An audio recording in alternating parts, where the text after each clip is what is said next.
Hello and welcome to today's video. I apologize how late this is. I just kept filming other things and then ultimately began to forget to film this video. But I am still going to film it. It'll end up going up later than I intended. I'm really sorry. But I'm still filming it. Hello, here we are. There's Mika. I think she's positioned herself perfectly to get in frame. Hopefully the lighting holds up. I'm just sat on the floor in the bedroom at the moment. So what are we talking about today? Today I'm going to share my top 10 reads of 2023 featuring some notable options. I read a lot of volume 1s in 2023. I am always reading a lot of volume 1s, I think, which is why I always like to share some of my favorites. Now, there will also be some of my least favorites coming up. I just also need to film that. I don't know if I'll film these back to back or I'll film it like tomorrow maybe. Are you tired, Mika? Are you bored of what I'm saying? Just before I get into it, remember to give this video a like and comment down below your thoughts on my top 10. What were your top reads of 2023? Let me know. Also remember to subscribe and check out my channel memberships, 99p a month for lots of early access videos. I don't have too many up at the moment, but I have like 4 filmed and I'm like gun-hoing my way through getting those edited for you. Also, there is a members only channel in the Discord where I share a whole bunch more updates and behind the scenes and stuff like that. So I don't really have like an exact order of like top. This is number 10, this is number 9, this is number 8.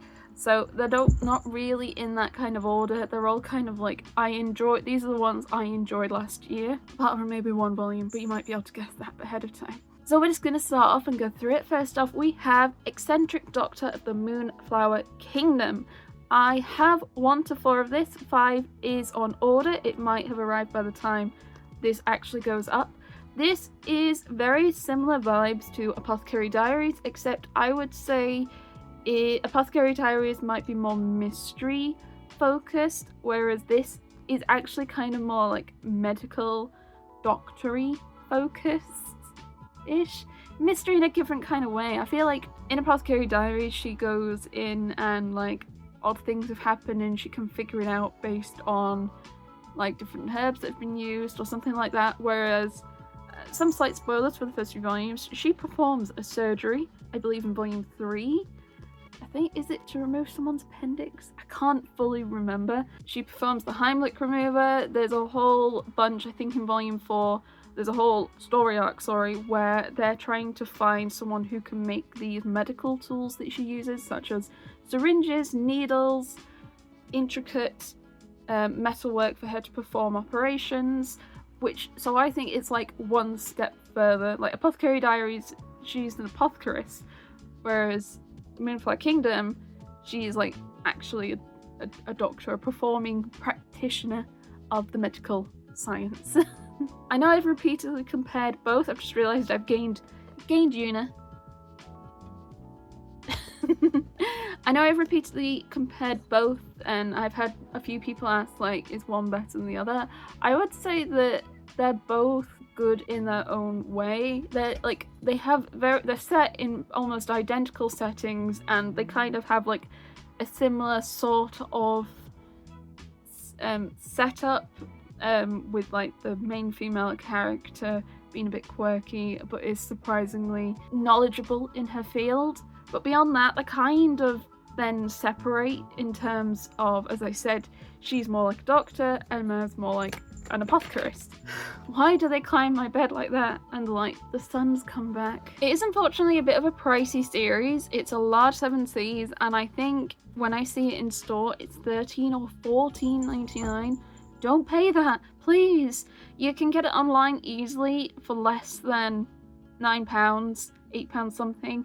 If you really hold on, you might even be able to find it secondhand. I do like it, so I do want to recommend it. It'd be great if this got an anime. I'd love some more merch of this series. Okay, next up we have Quality Assurance in Another World Volume 1. Volume 1, I'm so used to just like discussing saying the number of the volume. Quality Assurance in Another World. This was like one of my most hyped pickups for 2023.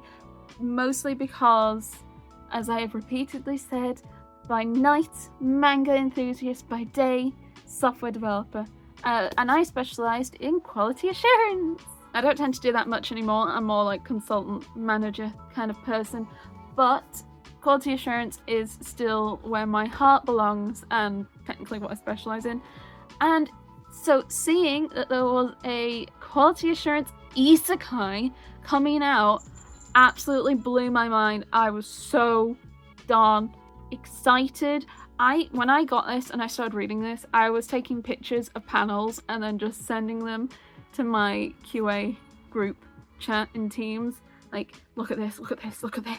Look at the test plans. Oh my gosh, look at their repeated regression testing.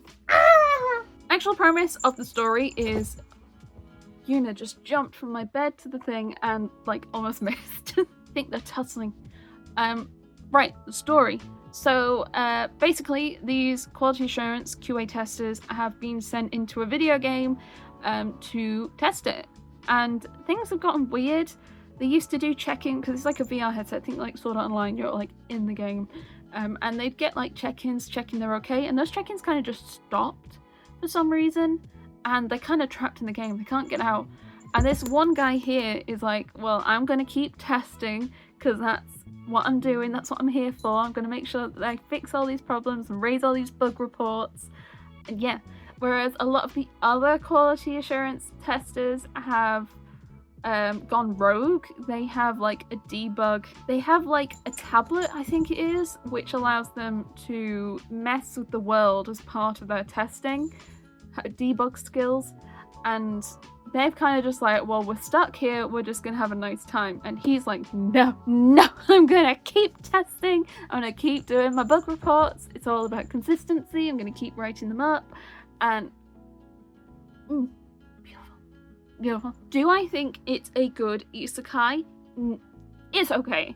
It's an okay isekai, but because its gimmick is something like so close to home in something that I relate to and I really love a lot, I have ended up loving it so much more because of that. So if you were to ask like, Caitlin, would you recommend the series? Probably not, unless you are also in quality assurance, or even just you're a developer. Maybe you could learn a few things. Oh, you filthy developers, don't test your work. Maybe you could, if you're in the area, I think you appreciate it a lot more than if you aren't. There are currently 6 out.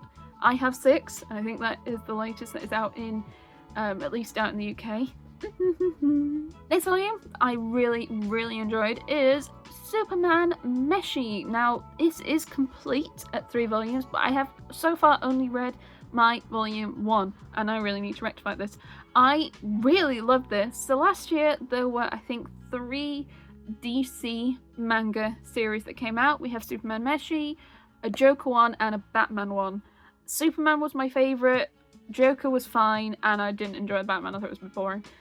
This I thought was excellent. I find it neat. It's got the DC logo. It is published by Caketinz. However, I don't know what it is about the print quality, but like you really have to fight to open these volumes. Like,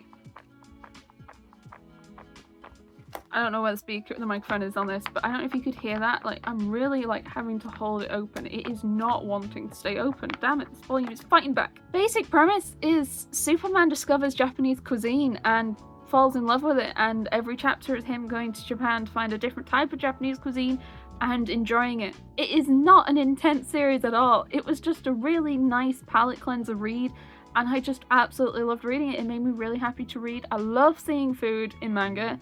It always looks amazing, and this is no exception. It was really nice to read.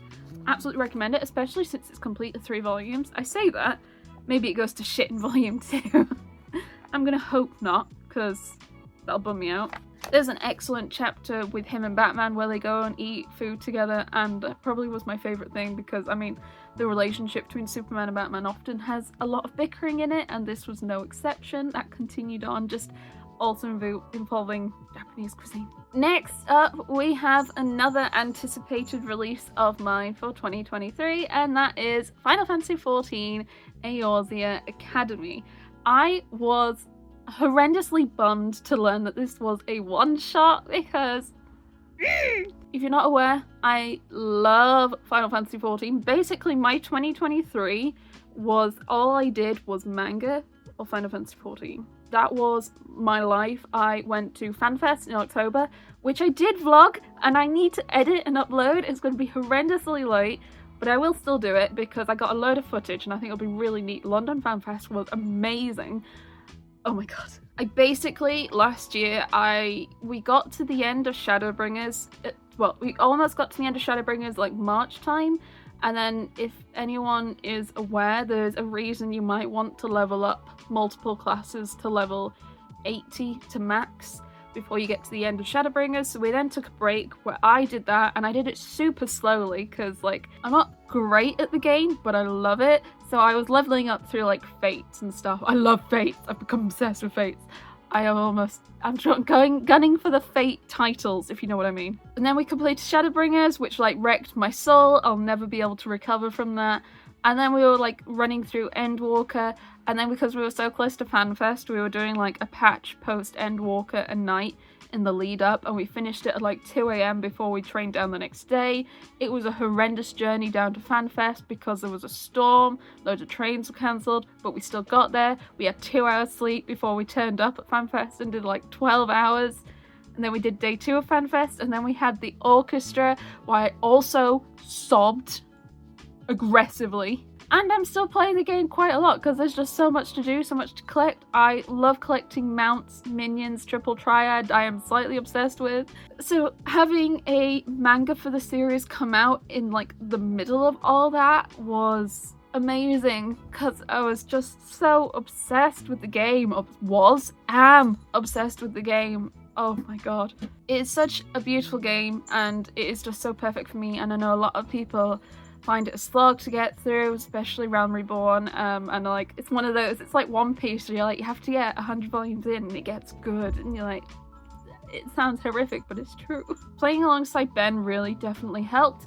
Anyway, back to the manga. This is like a one-shot where a lot of the characters are attending school together. You have like 2 factions of the school. You have like, there's an academy, and it has been merged from 2 schools to make this one academy. Eorzea Academy is made up of the Academy of Light and the Academy of Darkness.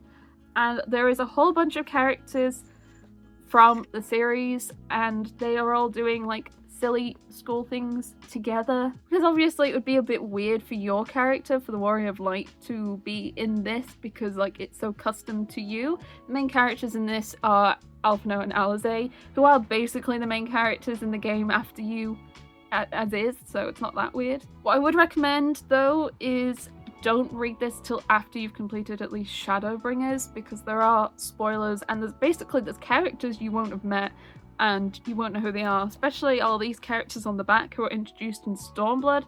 You won't know who any of these are or like their motivations or anything. It won't make sense until you play Stormblood.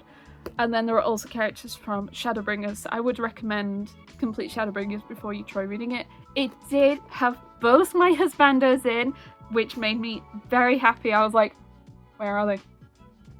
Where are they? Ah, there they are. I'm so happy.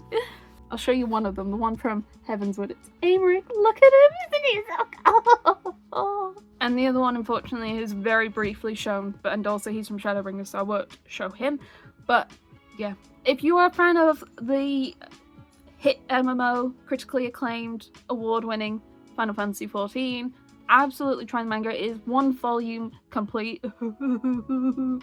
And it's excellent. It is just fan service, Easter egg, fan service, Easter egg. It's beautiful. Absolutely beautiful. Recommend. Do it, please.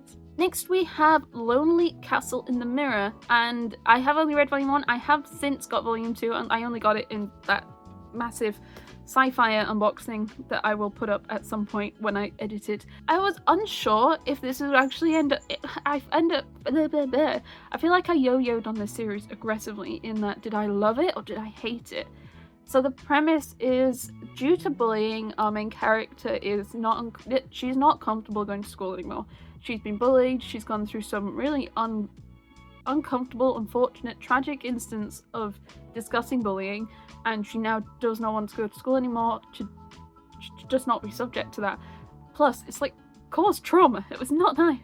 And then one day she's looking in a mirror and she's kind of drawn to go through her mirror into this sort of like castle, and there's a whole bunch of other kids there who also do not go to school for various reasons. They've been told that there is a key or something in the castle that will grant their wish, but if they grant their wish, the castle is gone. They've been using the castle to like go and have some fun, make friends with each other. There's a whole bunch of them. I think there's like 6 or 8 of them, I can't remember, these kids that go through, and yeah, it's kind of cute. They're making friends. Ooh, and there's some weird like questions, mysteries around what the castle is. I think why I enjoyed this series so much was I ended up finding myself relating to it quite hard. When I was in school, I also struggled to go to school, not really because of bullying.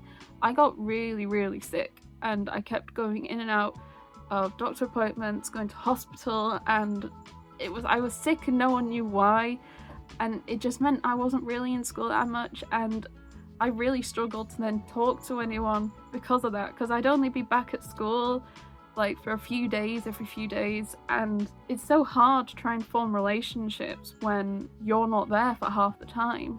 And it just ultimately ended up me struggling to be able to bring myself to go to school because of that, because like how I'm so unwell. Why am I unwell? And also I'm not here half the time. How do I make friends and maintain my relationships like this? And I just struggled, and I kind of ended up withdrawing, which probably really didn't help. If and maybe I tried to throw myself in even on the few days I was there, maybe it would have been better, but I was like a broody teenager who was very unwell, so it didn't go very well. So I think I ended up relating to this a whole lot, which made me enjoy it more, and seeing the main character being able to form some relationships despite her struggles going to school made me so happy to read. It was like healing my inner teen in a way, I guess. I understand the story is complete and the manga might complete at like 5 or 6 volumes. It's not complete in English. I don't think it's complete in Japan. I think it was like a novel or a movie or something. Yeah, so I think that was why I enjoyed it. It probably, for me, probably a slightly heavier read because I tend to try and avoid anything like that. I did like that one. I did. I think we're almost halfway through, and next we have Villainess Turns the Hourglass. I have my volume 2. I once again have not yet read it because I only opened it a few days ago. So this is not an isekai, it is a back in time sort of dealer-rooney. I think, first off, look at that cover. That is absolutely gorgeous. That is a beautiful cover. That is insanely pretty. Second off, I think what I enjoyed about this is I enjoyed that it actually is feeling a bit like a revenge story. I feel like a lot of the time we get stories like this where they go back in time and they try and right what happened before, whether or not it was because they were a bad person or someone screwed them over, but they try and just, I feel like if someone screwed them over, they try and just right it by being a better person, and sometimes I want them to be a little shitbag. And so far, they are the vibes I'm getting from this series. I'm enjoying a good revenge story so it starts off again with she's being executed and she wakes up and suddenly she's like 10 years old again. Now she kind of has been wronged. I believe I think it's her step siblings or her siblings do her wrong. They are not kind to her. They do force her into situations. She is still not a nice person, but they do trick her into these situations and frame her to be a bad person. She ends up actually just becoming a bad person because of it.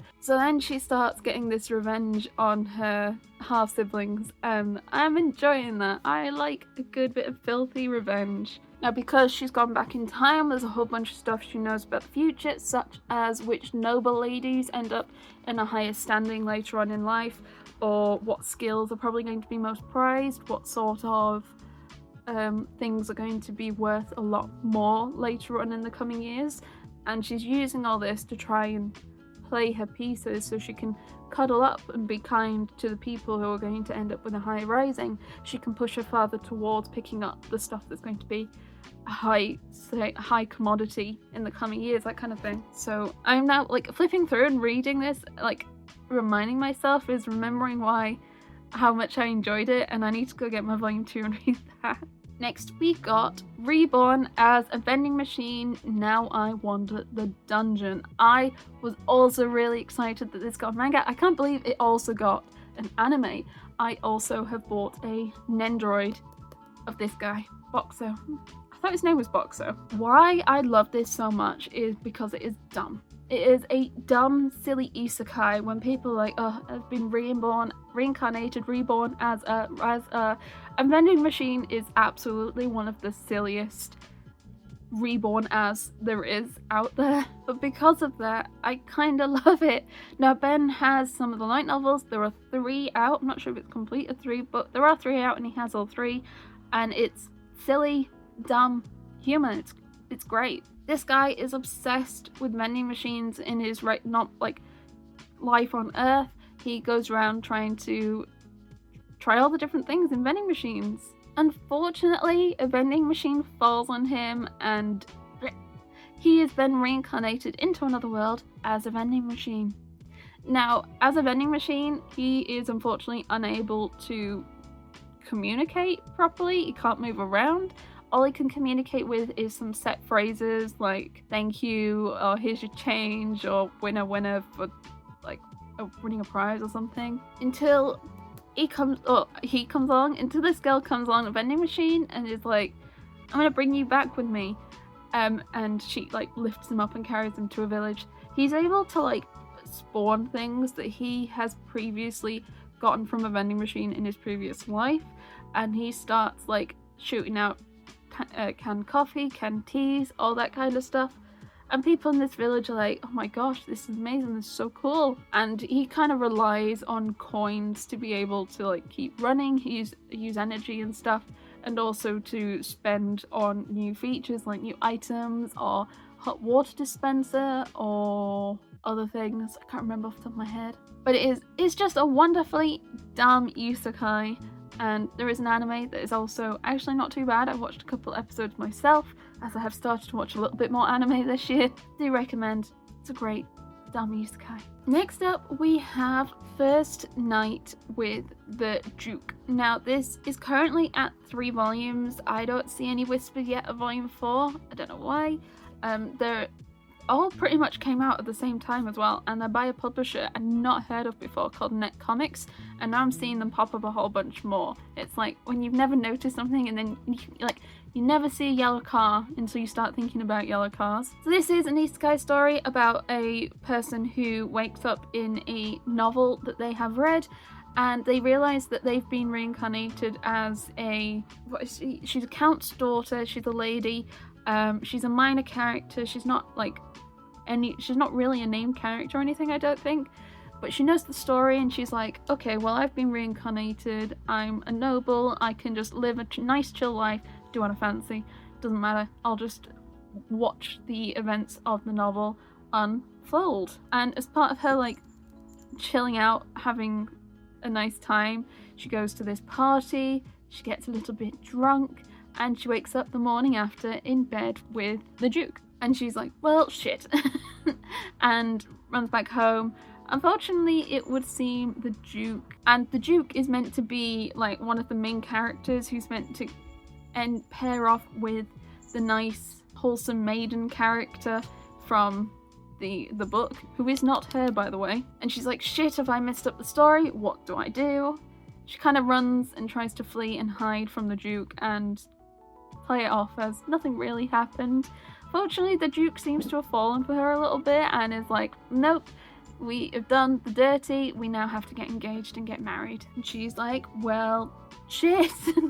So far, like, a lot of the premise has been her trying to fight him off and tell him how wrong he is, and she's not a best match, and how he should instead get with this other girl, the main character from the books. And he's like, why?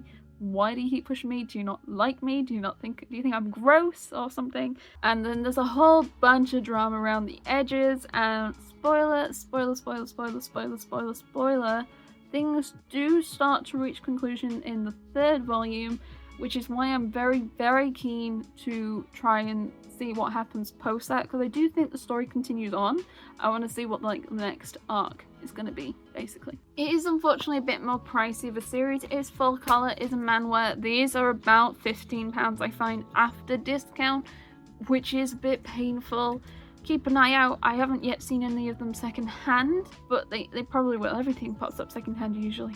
Often, maybe. My next pick for a favourite read of 2023 is Sora and the House of Monsters. I have volume 2 but not yet read it. I've only read the volume 1. I love floor plans, maps, anything like that.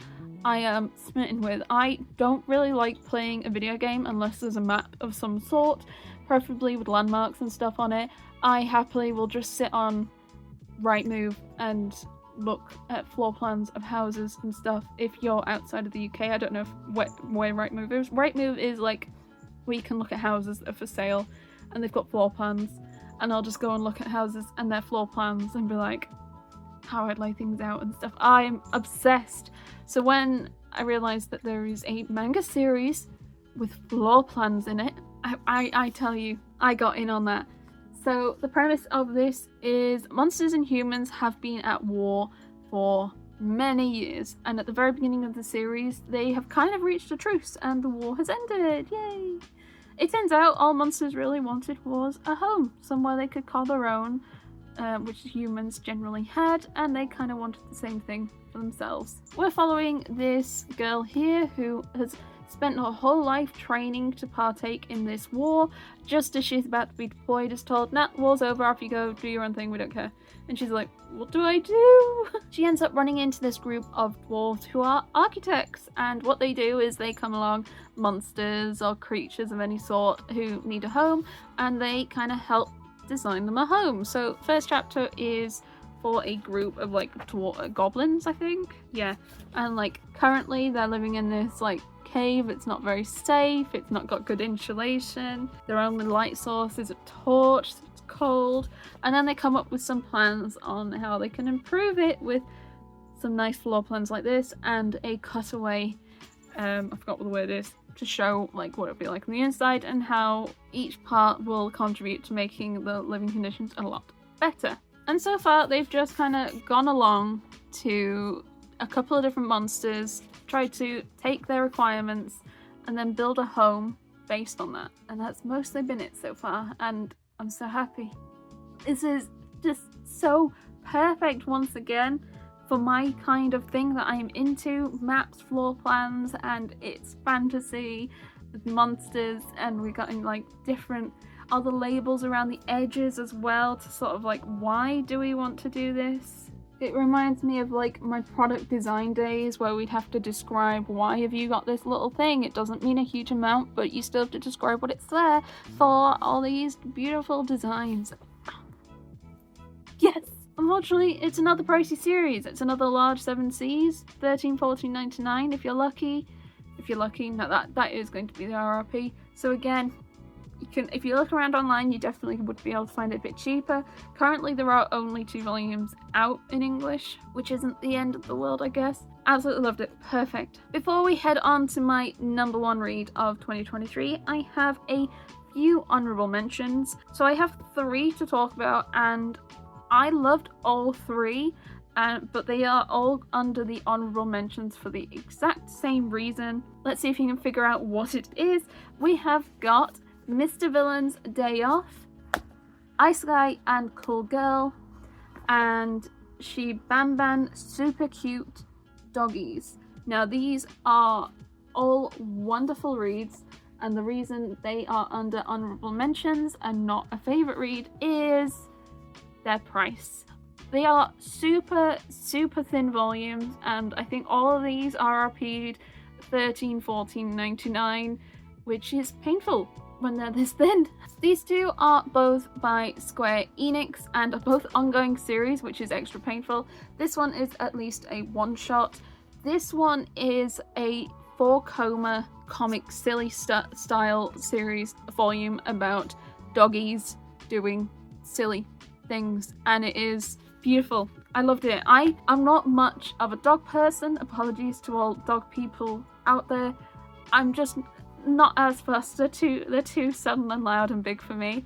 I am obviously more into cats. However, like, this was still super adorable. I also still want to still see cute dog pictures and stuff. I just tend to not be around them as much. But there are just some of these that, like, this one broke me. I have no idea why this one broke me so much. I absolutely loved it. This does often pop up secondhand. It is just a whole bunch of 4-coma stuff around dogs being dogs and adorable little idiots. Loved it. Just please, please, please don't pay anywhere near retail for it. It's not very big. It takes 5 minutes to read. Please. Ice Guy and Cool Girl and Mr. Villain's Day Off are also both really adorable, lovely reads. Mr. Villain's Day Off is about a guy who is a villain and is trying to take over the world or something. However, on his days off, he loves to go to the zoo and look at pandas. And as someone who loves pandas and red pandas, I love this series for how much we get to see, how much panda merch there is. It's amazing to look at. I'm so happy to read it. However, it is also another series that takes 5 minutes to go through. It's not very long at all, and it's upsetting. There is an anime. If you really are interested in trying out the series, I would probably recommend that, just because at least you're not paying for it as much at that point. Maybe just the Crunchyroll subscription or whatever. Ice Guy and Cool Girl is about a guy who is able to produce snow and ice-ish. Think Elsa from Frozen, except I think it's more snow than ice. It kind of gets a lot more aggressive when his emotions are heightened, and he has formed a massive crush on this girl he works with, who has a very, like, cool, chill attitude, hence why she's Cool Girl, because she's just, like, kind of chill and no nonsense, quite, like, it's a really cute, adorable, sweet relationship thing, romance-ish between the two of them, both being a bit awkward in the office, and it's nice. I actually did get Nendoroids of both these characters as well. Is it worth $14.99 even in a 3 for 2? Probably not. Probably not. Wait for sales, please. Final volume in this top reads video of 2023, might not be much of a surprise to some of you, is The Otherworld's books depend on the bean counter. How do I even describe the emotions, the love, the feelings I have for this series? This series, I feel, has, like, changed me. To set the story, our character here, Kondu, was on his way from his very taxing, overworked Japanese salaryman job as an accountant when he hears a girl screaming down a back alley, and she's, like, being dragged towards this, like, lit up circle on the ground. He then throws himself to try and help her. Unfortunately, he gets pulled through too, and they're both sent to another world. Now, she is apparently the maiden in this world and has been summoned to try and help clear a bout of miasma, darkness, monsters, and all that. He, as an accidental pull-through, they're like, well, you can just do what you want, we'll fund you. You weren't meant to be here, never mind. And he's like, nope, I want to work, send me to your accounting department. So then we spend a whole bunch of time with him in the accounting department for this kingdom, trying to sort out their accounting, because it turns out they're not doing too great. They're going to be they are in a severe amount of debt, or things are going to go to shit in the next couple of years if they don't turn things around. They don't really have a proper expenses system. If all money just sort of goes through, no one really knows where the money is. There's a whole level of issues with the whole system, and he's like, I'm gonna fix it. This is my jam. He also discovers that there are some potions in this world that kind of work like a level up caffeine energy drink kind of deal, where he is able to keep working through the night and not really fall. I was going to say suffer repercussions, but that's not true. He doesn't get tired, really. He's able to keep working and have that level of energy. However, he does start to take a turn, and he draws the eye of the captain of the knights, this guy here. Yeah. It turns out, since he is not of this world and isn't like the maiden, he has no resistance to like the magicals, the ether, the midichlorians, I can never remember the word, in the air, and it is slowly poisoning him and making him very sick. Now, what the captain, Resh, realizes is he can help him heal with his own magicals. He can administer treatment for him to get used to it by using his own in a special way. Reading this series was just like, I have been reading a bunch of BL recently. You might have been able to tell in some of my recent videos, I have been reading a bunch of BL. Until I read Otherworld's Being Counter, so far I had not really found a BL I enjoyed, and I was like, why? I just find a lot of them boring, especially the ones published by Sublime. I found a lot of those quite dull to read, in my opinion, and I don't know if that's a controversial opinion. I have no idea in the slightest, but I have found a lot of the Sublime BLs dull to read. Then when I read this one, I think a light was switched on, and I was this series made me feel such emotions that I did not realize was quite capable in reading a manga series, from like the heart palpitations to the tears to the gasps of awe. Then I've read a whole bunch more BL from other publishers that I have really enjoyed a whole bunch more. Maybe it's just Sublime. Sorry to people who love Sublime series. The relationship between these two characters, I feel like it doesn't even matter that it's a BL series. The relationship is just the exact kind of romance I love to read about. The dynamic between the two of them, with him being I was going to say older, but I think he's actually the younger one, with the knight captain being like the bigger, more broody, more loving one to begin with, and this guy being like a bit more dazed, confused, and kind of just putting up with it, and but there still being love there was just so good to read. My love for this series has reached a point where I have now shipped a concerning amount of merchandise over from Japan. I learnt how to use proxy services just so I could do that.